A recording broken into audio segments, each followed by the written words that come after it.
Welcome to Around the Couch once again. I'm Dan Whitmer alongside Steve Barry, Andy Rassisi, and Jason Malloy. We have a lot of news to cover regarding NBA free agency moves. Among the big headlines, Chris Paul is teaming up with the Rockets in Houston. Gordon Hayward was added to a 53-win Celtics team. Paul George is heading west to join Oklahoma City. And Jimmy Butler and Jeff Teague joins a young and talented Minnesota team. Andy, what is your reaction to what has gone on in free agency so far?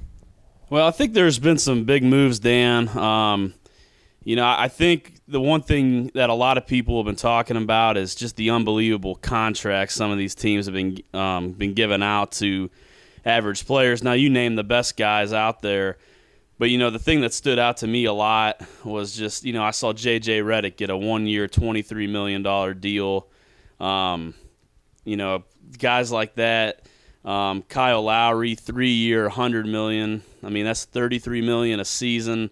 He's a good player, but we saw Patty Mills. I mean, he got 3-year, 57. I mean, that's a lot for just a 3-point shooter.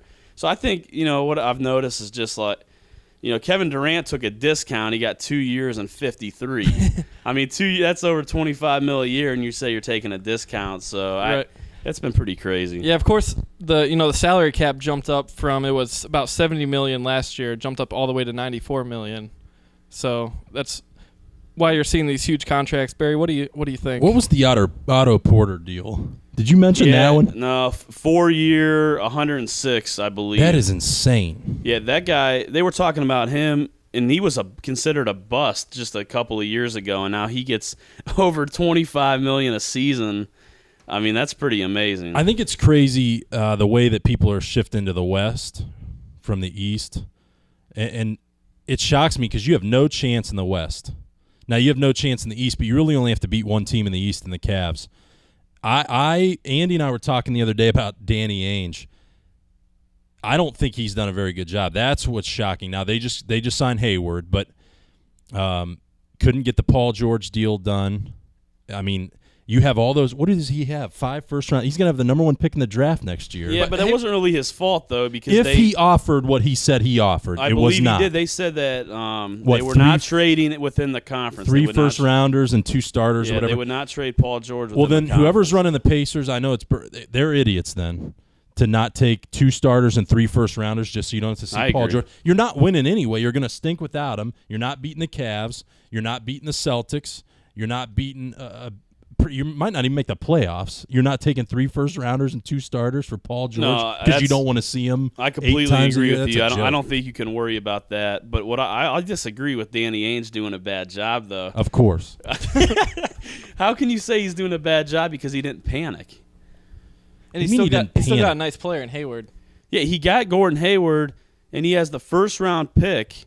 And they have no chance to beat the Cavs again. How do you know that? They have no chance to beat the Cavs in the Eastern Conference So if Finals. they had Paul George, you would have gave him a really good shot to beat the Cavs?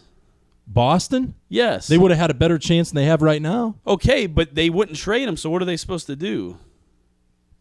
I'm not saying that Paul George, just that deal alone, they didn't pursue a handful of other free. I heard they weren't going after Chris Paul. They weren't going after some of these other guys on the move. Yeah, that was a but I'm saying you're not pursuing trades for any of these other guys. You're not trying to sign some of these other free agents, but you're going to offer Chris Paul, and that's it. Okay, but they built a great culture over there with Brad Stevens. So why would you mortgage your future? Right now, you're going to have a competitive team. You won the East regular season. Now, I know that doesn't mean a lot. It means nothing. I know, but they were the 1 seed last year. They're the second-best team. They added Gordon Hayward. And good for them, Cavs in 6. And they have the Nets, and they have the Nets pick next year. So they're going to continue to get assets. And by the time LeBron's on the decline, they're ready to be the next best powerhouse in the East. I think he's doing a great job. So would you rather have assets, or would you rather start pursuing other players? I'd rather keep my assets and have a good team now. If you go after Paul George on draft night, they don't accept. They were silent after that. No moves for anybody else, just banked on Hayward. You're a Hayward move away from doing nothing. But that was a huge move, though. He was a top 5 free agent. Good for them. You're a Hayward. You put all your eggs in one basket with the resources you had. To me, that's a bad job. How can you say that? They got Gordon Hayward and they have assets for the next few years. They can make a move later. I'm not trading all my assets to get some clown that's not going to help me out just so I could say I made a move. So Paul George is a clown that's not going to help you out? We've been through this. They couldn't get Paul George. What chance do you give them to beat the Cavs this year? I give them a very small chance. I think they got probably a 10% chance. But they're setting themselves up nicely for the future. Yeah, and they're still going to be very competitive. And then they're good enough to where if LeBron James were to get hurt or something, or maybe Love and Irving go down, then you actually have a good chance to beat them. So it's not like you sold the farm and now we just have assets. You still have Isaiah Thomas. You still have Gordon Hayward. Now, I did hear that they may lose Jay Crowder or maybe Avery Bradley. Now, if they lose Jay Crowder, big deal. If they lose Avery Bradley, then I think I will be more on your side because he's a great player. He's a good defender. He's one of their better players overall. If they lose him, then I'm more on your side. But if they keep Avery Bradley along with Gordon Hayward and Isaiah Thomas, I like what they've done. So what do you guys think about how the teams out west are doing with Paul George being added, Chris Paul going to the Rockets? Does this change any of the standings next year? I think it gives the Rockets actually an outside chance. The Paul George to the Thunder was a very big surprise to me. I didn't see that happen, and I also think it's a one-year thing that'll be pretty cool for those fans that have Paul George and Russell Westbrook. But they're both going to leave after next year, in my opinion. And they're not really going to be contenders. They're going to get a little better, but I don't think they're actually legit contenders. Now, Houston, I feel like the way that D'Antoni has put in his system, he had failed the last couple stops he made, but he's got a lot of great players on that team that fit his system perfectly. Between Chris Paul and James Harden, a lot of people don't think that's going to mesh very well. But I think that James Harden, you could argue he's one of the best shooting guards in the league. He adjusted to being a point guard, great. But now you bring in the best point guard in the league, arguably, alongside James Harden. They're going to make some noise. And alongside Eric Gordon, and they're going to be a really good team. Yeah, it's a 55-win team last year. You add Chris Paul to that. You lose a couple role players, Beverly, a couple others, Sam Decker. But that's nothing compared to adding Chris Paul. I think they'll be better next year, obviously. Yeah, I think Beverly ends up being a little bit of a loss because he was one of the few guys that played tough D on that team. But outside it, I think he brought a little attitude. Yeah, he liked to get scrappy. He got into it with the opponent every once in a while. Westbrook and him went after it at each other. But they also said that Chris Paul is one of the top defensive point guards in the game. So I think you lose a little D, but then you bring in some D. And sometimes I think if your best player, before their best player was James Harden, he's not really a big defensive stopper. Sometimes if you bring in Chris Paul, he's going to bring in the attitude of everybody's going to D up. I think it's going to make Harden D up a little harder, and maybe they just get better. They're not ever going to be great under D'Antoni on defense, but they could get better at it. Another team that's setting themselves up nicely for the future, Minnesota, adding Teague, Butler, Taj Gibson. You already have Wiggins and Towns there. I think they're going to be really good. I don't think they'll be great next year. They're still a pretty young team, but they're young. I'm very interested to see what happens immediately. I think they're all right. I think they're a borderline playoff team next year, but in the future, I think they're definitely. I love what they've done. I think Tom Thibodeau is a great coach. I think that some people last year thought they'd be good. I think what we've learned is when you're a really young basketball team, you really don't have a shot. Especially in the West. Yeah, exactly. So competitive out there. But Towns and Wiggins continue to get better. You add a star and Jimmy Butler, and then they got rid of Rubio, who I think that could be addition by subtraction. And then you add Teague. I mean, that is a very solid team. And Thibodeau's big on defense. Now, I'd like to see them get a shooter in there. They need a three-point shooter. If they can get, I know Korver just signed with the Cavs, but a Korver-type guy, I think that could really round out their lineup. I think that the thing about Towns, I really think he's a really, really good player. But the way of the league, too, is not really centered around the big guy anymore. So when you had Towns and Wiggins, now you've added some playmaking ability. Now you've added, not that Towns can't make plays, but now you've added guards. Now you've added some guys that can take the ball to the hole, that can shoot it from the outside. when you look at the Warriors, they are so effective because Green goes to the 5 and then they spread you out and they play small ball. Now you can fit, I think, better with them in a matchup with them with the guards you add in. I don't think that Towns isn't like your everyday no, I'm not saying that guy, though. But I think that he's also not a guy that gets out and guards Steph Curry. Draymond Green guards LeBron James. I don't think you'd see Towns do that as much as Draymond Green can. Now you have a guy like Jimmy Butler. Now you have Jeff Teague. Now you have guys who can spread you out just like the Warriors can. Not that they're the Warriors, but I mean, he averaged 25 and he shot 37% from downtown. Yeah, no, he can shoot it and he's a playmaker. I'm just saying while he's not a traditional post player, he's also not guarding Steph Curry in the fourth quarter. You know what I'm saying? Yeah. So you have Wiggins on him, but who's taking Durant? Now you have a guy like Jimmy Butler. No, yeah, I think you they have match up a lot better now. You have one of the best defensive teams in the league, especially on the wings. I think that's huge between Jimmy Butler and Wiggins. So, yeah, I think they're going to be really tough. And Towns is only 21 years old still, so he's one of the best assets in the league, if not the best asset. Absolutely. All right, going on to the Cavs.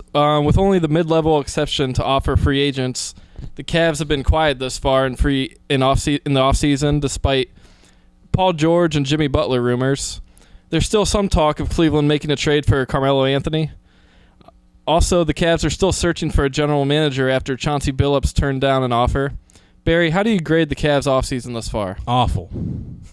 Listen, it has to be dysfunctional when a guy doesn't want involved in a team that's guaranteed to go to the finals. If you're Chauncey Billups, you're guaranteed to go to the finals next year. Nobody's beating you in the East, and you don't want the job. That's got to tell you something is going on up there. That it must be really dysfunctional up there. If in my opinion, if you're asking me. And the other thing is, this is a reason why I'm not a big LeBron James guy, especially off the floor. He wants all these guys paid. He wants Tristan Thompson paid. You got to pay J.R. Smith. You got to pay him on. You got to pay all these guys. Get them on with my agent. Get them in my companies. Pay them.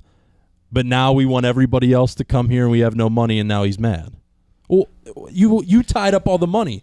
You made Dan Gilbert sign all these guys. Well, with the bird rights, you can go over the salary cap if you already have the player. So if you're under the salary cap, you only have the mid-level exception to offer players. So that's why we can resign our own guys. Right, but that you strapped yourself to the guys you have. Right, now. So now you're stuck. That's why now there's no moves to be made. Nobody's taking a Tristan Thompson contract. That's why you don't pay J.R. Smith when you're bidding against yourselves. I mean, you could have got that guy for $6 million last year, and instead you offered him 4 year and 50 some odd million. They said in the finals. I remember them saying on one of the pregame shows in the finals, they really believe that had the Cavs not paid him that money and he would have held out for a contract, he would be sitting at home at that point. That nobody would have signed him. So, I mean, you had all the power, and instead you signed all these guys for all this money. Now you've strapped yourself financially, and there's no moves to be made. And you're telling me Carmelo Anthony makes the difference. So hypothetically, if we could trade Kevin Love for Carmelo in some type of three-way deal, would you do that? I would not do it. I wouldn't do it either. Carmelo's a few years older. I would take, if he gets bought out by the Knicks, I would take him. I'll take him for free. If we could get him for real cheap or whatever, you could sign a guy for it. Or even for Tristan or someone like that. Yeah. Sure. But I wouldn't give up any of the big three. The one thing I will say to disagree with Barry just slightly is I would probably give him a C- this offseason. Only because when you have LeBron James, Kyrie Irving, and Kevin Love, why do you have to do anything? I look at around in the league, and I feel because you just got beat in 5 games in the finals. Okay, but listen to what you're saying. You have Kyrie Irving, Kevin Love, and LeBron James alongside guys like Kyle Korver, J.R. Smith. I mean, this isn't video games where, we didn't win it this year, so I got to go sign Karl Anthony Towns, so I'm going to put in 5 random guys and 5 draft picks. I mean, this is real-life stuff. You can't just get guys every year. And that's why I laughed when I heard the Paul George stuff. I go, you can't just do whatever you want. You have to be able to make a deal work. You have 3 stars, 3-star players, and I know Kevin Love takes a lot of flack. He's a star player in this league. You got to figure out, maybe you could sign some decent role player in the mid-level, but I don't think you can really criticize these guys for not going out to get Paul George. I guess I wouldn't say I'm criticizing the ownership outside of the dysfunctionality that has to be going on because a guy like Chauncey Billups doesn't want the job. But why can't you sign whoever you want? Why can't you do whatever you want?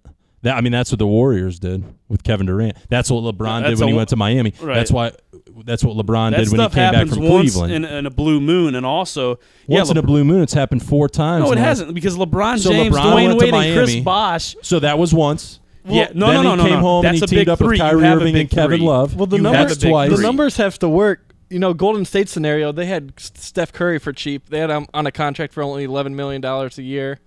Draymond Green's only making like $15 or $16 million a year. So they had the salary cap room. Plus, with the salary cap increasing that year, it was the perfect storm to sign And they Kevin didn't all Durant. take max deals. But I understand that. I'm saying, why can't you try and get Paul George just because it's looked down upon? No, So because if I lose, it's not realistic to think if you're I going to lose- bring in a new superstar if every I lose, year. okay, but if I lose 4-1 in the finals to the Warriors, it's not very close. They have Klay Thompson, Steph Curry, Draymond Green, Kevin Durant, and their role players are arguably better than mine. And I think I can go get Paul George. Why should I be Why should I not be disappointed if I don't get Paul George? Well, how about this? Because, like I said, you can't keep adding superstars because you can't have a big four. The only team that has a big four in history, I think, is the Warriors and, maybe the Lakers with Magic, Kareem, and whoever. Like, you know what the Cavs could do that's a realistic possibility? Fire Tyronn Lue and bring in a real coach and have LeBron James get coached.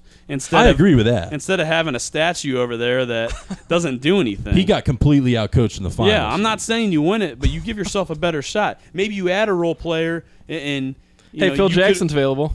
Yeah, and Yeah, you he's said out of you a job. signed Phil Jackson, and oh my gosh, maybe you're a little bit better because somebody's actually coaching instead of, oh, I want Tyronn Lue because David Blatt's mean to me. And this is the same. Listen, it was so funny. They fired Blatt, and then they signed Ty Lue to an immediate long-term deal. Why not wait it out? Right, now you're paying Blatt, you're paying Mike Brown because LeBron likes none of these coaches. Well, that's ridiculous. I think that would be something that could help him. But like I said, a big four is unheard of. That's a once-in-a-lifetime thing that you saw. Not everybody's going to do that. You understand if they got Paul George and didn't give up Kevin Love, you'd have like 8 of the top, 20 guys, 15, 20 guys. My argument on is two it's been the teams? way of the NBA, has it not? LeBron went and teamed up with Wade and Bosh. Then it wasn't enough, so they got Allen. They have a big three, Steve. Already. I understand. So what I'm saying is, if you could swap Kevin Love and in a 3-team deal get Paul George, I want him to do it. Okay, I'm not saying I So disagree with because that, they but didn't I'm not do going it, to I'm act like disappointed. It sounds Now, like they tried to, but I don't know. Is it 100% management's fault? I'm sure it's not. That's why I called out LeBron, because I think he's a whiny little crybaby who wants all his buddies paid. And then when the Warriors signed Kevin Durant, he wants them to make a move equal to that. And obviously there's no move that the Cavs can make and no player in the NBA that's going to equal a move like Kevin Durant to the Warriors.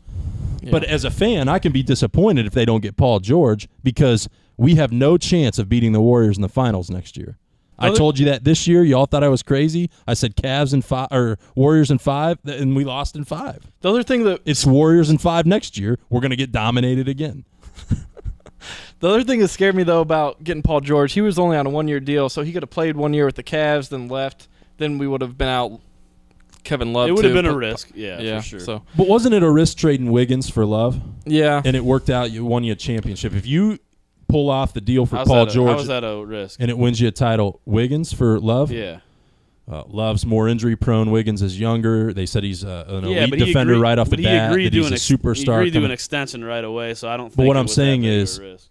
The risk was you're trading a younger player who might turn into a better player than Kevin Love in just a few years for Kevin Love, who's more injury prone, and you didn't know how it would all work. I think it would be a bigger risk to hold on to him, though. I disagree.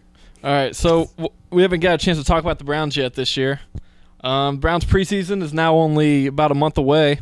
Running back Isaiah Crowell said recently, "I feel like we're going to shock the world." Andy, do you agree with Crowell? I guess that depends on what you think shocking the world is. I think they're going to have a much better season than last year. I don't think they're making the playoffs. I don't think they're going to be 8-8. But I see them winning around 6 games. I think that they've made some improvements. They had not the best draft, but I think they had a solid draft. They've brought in a couple of guys. I feel like that they can nice win. Quarterback pick in the second round. I like that pick. I didn't like that pick very much, but I think that they bring in a quarterback like Brock Osweiler. I think that was a big salary move for the Texans, but I feel like he's a competent NFL quarterback. You plug him in, alongside they got Kenny Britt. Now he's not a great receiver, but he's a competent receiver. Corey Coleman he showed some signs last year of being a good receiver when given an opportunity. Lose Terrell Pryor though. Yeah, you lose Terrell Pryor, but I think he was a little overrated. I think he had a good year, and I thought he played hard. But I think in Ohio we got caught up in him a lot because he was a Buckeye, and I rooted for him. He had a good year though. He had a pretty good year. I mean, no quarterback who was thrown to him, and he had like 1,000 yards received. I know, and that's why I think that you upgraded at quarterback, not by a lot, but you upgraded there. Last year you're throwing Cody Kessler out there. I didn't think he was very good. He was getting abused. You're throwing Hogan out there. I mean, that guy doesn't even belong on an NFL roster. I just, you brought in Jamie Collins last year, and I understand that the Patriots let him go, so some people go, man, they took you to school. But at the end of the day, that guy's a solid NFL linebacker. I see guys this year. He's a Pro Bowler, isn't he? He's a Pro, that give you a chance. We upgraded the offensive line. Mm-hmm. Our defensive line is really young and talented now. Miles Garrett's a stud. I think he's going to be a stud from the beginning. They always give you a reason to be interested in them every single year, which is they do. They're talented that way. At least the one thing I really like about them. And last year I was tough on the guy, but I really like Hugh Jackson. I think he is a good head coach. 1 year with the Raiders, he went 8-8, and then he left, and they went 4-12, 4-12, 4-12, 3-13. I mean, that guy, he can coach. He just came in, and they have to be patient with him because they tore this whole thing down to rebuild it. I think they're showing signs, but they have to stay with the plan. They can't, abort the plan midway through. I think they got to stick with it. I think he's the first coach that I remember that since we came back from the expansion era where the players are behind him, management's behind him, and fans are behind him. So hopefully we'll have a coach for longer than 2 years. Well, and if you think about it, think about the coaches: Butch Davis, Romeo Crennel, Rob Chudzinski, Pat Shurmur. Those guys were 8, 9, 10 down on the list of the guys that we wanted to hire, and those are the guys you ended up with. I think that Hugh Jackson's the first guy that was identified as, man, this guy's going to be a really good head coach for somebody. The Browns really wanted him, and then he ended up coming here. And it was crazy. Remember, they signed him, and you go, wow, I can't believe he came here. We stink. So for the first time in like 12 years, you actually have a coach that I think we can believe in. So how many wins are you giving the Browns this year? I was thinking 6-2, and I don't think they'll shock the world. Again, I agree. It depends on what your definition of shock the world is. They cannot be worse. Now, I don't put a lot of it on Hugh Jackson, the coaching staff. I think Andy and I disagree a little bit about that.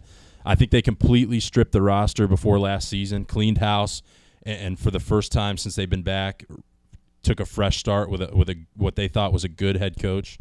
And so you can't really expect that roster to win more than a couple of games. I think they win 6 games this year, and I think they're moving in the right direction for sure. All right, so we got our first viewer comment this week. It comes from Brian Darcy from Olmsted Falls. Who do you think will be the starting QB for the Browns next season? More importantly, what's your opinion of hair tackling in the NFL? Well, we'll just focus on the first part of that question. Barry, who do you think will be the starting QB this year? I think it'll be Brock Osweiler to start, and I think it should be just because there's no reason to rush Deshaun Kaiser, anybody else in that system. I'm not a big Osweiler fan, but he's made a couple of stops. Sometimes that's good for a guy to make a couple of stops and fail and have a bad experience and come in. He's saying all the right things in the press conferences during camp, and I think he's going to be the guy that gets the first crack at the job. Oh, also, if the hair's out, I'm pulling it, just so you know. Jackson named Kessler early, but Osweiler seemed to be catching up to him from what I can tell. Cody Kessler, I think that's a tough spot when you're a rookie and you come in and you have to play. I think it's going to be Osweiler. I'm not saying he'll hold the job all year. Browns quarterbacks have a tendency to get hurt very often and very early. So that's definitely a possibility, but I believe to start the season it'll be Osweiler. Yeah, that's the way I would hope it would go. Now, yeah, Kessler is taking reps with the first team, and I feel like Hugh Jackson likes him a lot. He had a nice year last year. I don't know. With a depleted offensive line. But that's a hard spot. That's what I was saying. Right. You're a rookie. You come in. You have to play for a team like that. In the offseason, he gained some arm strength. He worked really hard. He comes in every day. I'm not really sure how good of a year it was. First one to come, last one to leave. And maybe, I don't know. He had a 92 QB rating, 6 touchdowns, 2 interceptions. Yeah, that's not for a Browns QB. That reminds me of a Colt McCoy line. You're conservative, a game manager. You're not going to make many mistakes, but you're not going to move the offense. I think, if you see a guy with that many or that little picks, that's just telling me the guy's not willing to take any chances. Well, he didn't play. I think he probably only played half the year. 8 games or so. Yeah, that's true. I do think eventually Kaiser is going to play maybe midway through the year, no matter who the starting quarterback is. For the record, Colt McCoy has about as many interceptions as TDs for his career. Yeah, I know, but 6 and 2 though. It's such a small sample size, but yeah, I think it's going to be Kaiser, and about midway through the year. I didn't like the pick very much, but they had a lot of draft picks, so it is what it is. If you hit gold, that's great. I feel like they're going to be drafting a quarterback next year. I mean, the next year it's Sam Darnold. There's a lot of guys out there that a lot of teams are shooting for. I think that's why you saw him not make a move with all those picks this year and next to get one of those quarterbacks at the top of the draft this year, is because I think you're going to see. Listen, I hope Osweiler turns into Peyton Manning and you never have to draft a quarterback for the next 10 years, but I don't think he's going to. I think you'll see Kaiser play too, and then I think they'll make a decision to move up and get one of those guys at the top of the draft coming up, depending on how the season goes. I mean, what they have, is it 15 picks again next year, or 13 picks? Something like crazy that, yeah. Again. So I think you'll see them draft a quarterback until they find one. I think what they did with waiting to pick Kaiser was genius. We didn't reach for a quarterback this year. You saw a couple other teams trade with us or trade up to get a quarterback in the first round. We waited. We were patient. Kaiser fell to us. Might as well take a chance on him. He's got all the tools to be great. He's got the best quarterbacks coach in Hugh Jackson. Maybe it works out. I'm glad they didn't trade the number 1 pick too. I'm glad they just took Myles Garrett. Yeah. Because how many times do you hear, the best player available on the board is this, and then the Browns draft somebody you've never heard of before from a school you have no idea where it's at? The only thing I wish is that they would have taken Hooker instead of trading down. I agree with that. Could have used a safety there. I didn't really like the Peppers pick. I know a lot of people disagree with me. I really hope – I've heard some people say, hey, he could be like Josh Cribbs in the return game. If that's true, then that's great. Other than that, I would have much rather had Hooker in the secondary than Peppers. I think I agree. I will say I heard Peppers looks unbelievable in the Williams system. That he just something about the way that Greg Williams uses him is supposed to be electric. I don't know how true that is. We'll see, but.